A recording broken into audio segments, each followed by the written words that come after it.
në këtë parlament minimumi duhet mbaj përgjegjësi për fjalët që thot.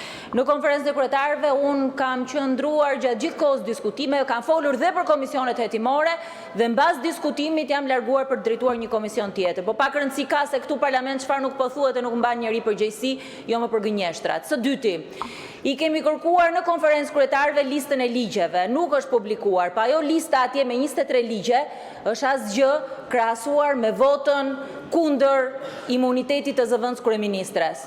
Ajo është vota që duhej për integrimin. Vota për imunitetin e zëvendës kryeministres, ajo sot po e mban peng procesin. Lista me 23 ligje, në qoftë se do ishte ndarë me opozitën, do ishte diskutuar me opozitën, sigurisht ashtu siç është bërë në disa fusha të caktuara, sigurisht që do kishte pas debat, do diskutoni me kundërshtit tona, do ishte mbështetur ose jo, është çështje tjetër. Po kjo është histori. Sot Shqipërinë po e mban peng ajo vota kundër imunitetit Belinda Ballukut. Ai është problemi kryesor. Pastaj këto lista që tunden këtu në parlament për retorik boshe, për politikë të ditës, janë thjesht gënjeshtrat e radhës sa për të kaluar edhe ditën e punës sot. Faleminderit.